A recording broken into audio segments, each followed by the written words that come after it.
He could start week one, doesn't have to start week one. Could be in the week one lineup as, a different option for Jimmy Garoppolo. Don't know if the team would want to risk their high profile, high upside asset on an end around. I don't know. We'll see. You got the coach, you can kind of figure that one out. Then there's Justin Fields, whose coach is about to join us. Franchise absolutely starving for a bona fide face of the franchise, generationally talented, dream quarterback. Similar to what they see in Green Bay every single year. It's Justin Fields. Traded up 9 spots to go get this young man. Fell out of the top 10. That's going to put a chip on his shoulder. And then he's got the rare situation of coming into the league drafted by a coach and general manager whose job it was to succeed with the second overall selected quarterback by the general manager, hiring the coach to get the number 2 overall quarterback to the heights that the Bears fans will hope he could be, that you would hope a number 2 overall quarterback's going to be, that the Jets fans hope Zach Wilson's going to be. Didn't work out for Trubisky, and yet the general manager's allowed to go ahead and move up in another draft to choose another rookie quarterback. And the coach, who was coach of the year, because in his first year actually seemed to start turning that second overall chosen quarterback into a successful quarterback. That doesn't work out. Coach gets to stay too. Clock restarts for everyone. Franchise, coach, general manager. Or does it? Or does it? Can this regime be bounced in year 2 of Justin Fields in the same way that the previous coaching staff for Nagy was bounced in year 2 for Trubisky? There's Mac Jones, drafted first-round draft choice of an organization that has not chosen first-round draft choice quarterback since 1994, when their current coach coached the Browns to the playoffs. Wow. Mac Jones is the guy after the guy after the guy, which is what you want. You never want to be the guy after the guy.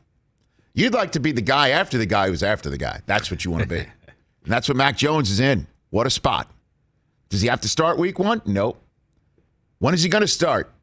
Usually that is what inflames a situation with a coach and the local media. But as we know, this current coach of Mac Jones, give that a whirl. Yeah, doesn't care. Nobody sucks the oxygen out of a supposed controversy or competition. Nobody places the velvet ropes around the club quite like Bill Belichick. And that is what will support Mac Jones as he's drafted into the league that manner. Kyle Trask drafted into the league to be the guy after the guy, who's the same guy who's 2 guys removed from Mac Jones. Thomas Edward Brady is welcoming Kyle Trask into his quarterback room. Kyle, sit back and learn and watch. And you too will be on the boat with me. Grab an elbow, son, and lead me out from the parade, because that's your job over the next 2 years. Focus, Kyle. Focus. Avocado tequila. Focus. And have Tom sit. That's it. You're drafted into the league, and sit back. Enjoy the ride. Focus. Bring your notebook. Take note of every last detail. That's your job. And then Bruce Arians and maybe Byron Leftwich will be your coach. Byron Leftwich will be your guide. Get ready to risk it to get that biscuit, Kyle Trask. That's your job. In like 7 years, maybe? Who knows when Tom decides like 50. is when Kyle will get. Yep, that's your future, Kyle, right there. In the white. Dad, no. That's how he's born into the league. Kellen Mond born into the league by being chosen first quarterback in the 3rd round of a draft. He's got 2 years to simmer and stay in the old oven, because all you got to do is look at Kirk Cousins' guaranteed money over the next couple years. Or if Cousins gets hurt, they might turn to this kid right away.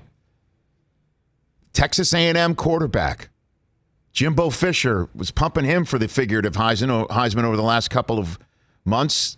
And the Vikings say, that's the kid. He gets to sit in the quarterback room. Kirk Cousins, one of the best humans you could find.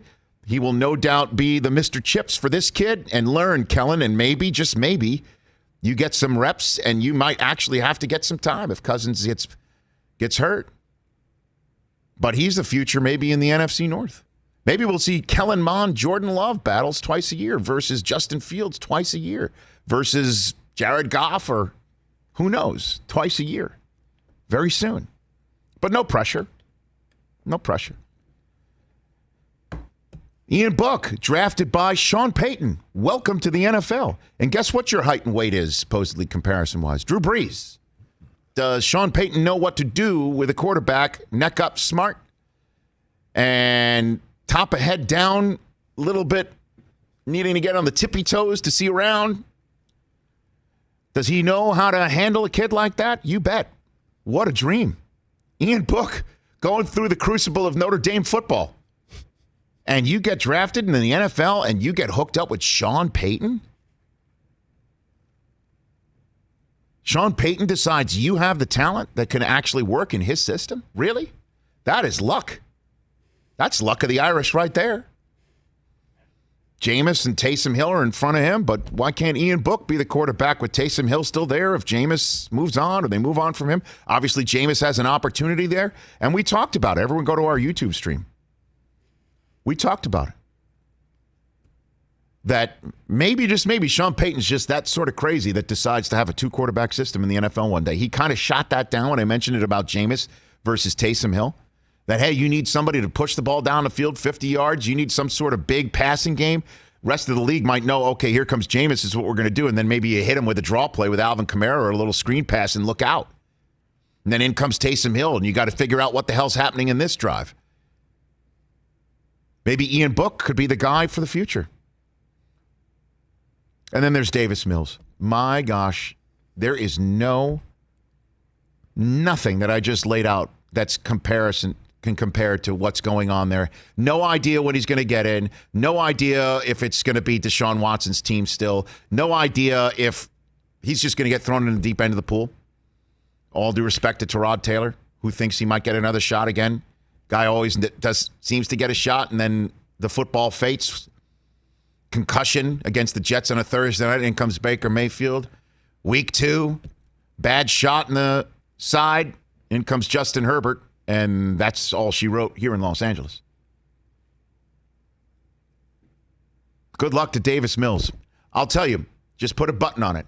Out of all the quarterback situations I would want, and this includes Urban Meyer hooking up with Trevor Lawrence. And this includes, Justin Fields with our next guest who brings the Andy Reid system in, and Ian Book who gets to cook and learn from Sean Payton, or Kyle Trask learning at the side of Tom Brady, but he's got to be the man after the man. And Mac Jones being hooked up with New England. Best situation out of all of them. You want to be with a coach who knows what to do with you. You want to be in a coach that's invested in you. You want to be with a general manager who's going to stick around and build around you. You want to be with an owner who understands that and is going to lay back. And you want to be with a team that can win right now. That's Trey Lance of the San Francisco 49ers. What a jackpot for him. And the fact that he bet on himself all that time ago from that small Minnesota town saying, I'm not going to take an offer for anything less than me being a quarterback. And now he's 3rd overall, and he's Kyle Shanahan's choice and the 49ers man of the future in a system that clearly can work for a team that went to the Super Bowl 2 years ago. Jackpot. Right across. And he's the one-armed bandit. Hey, you watched all the way to the end. Thanks for that. Watch more right here.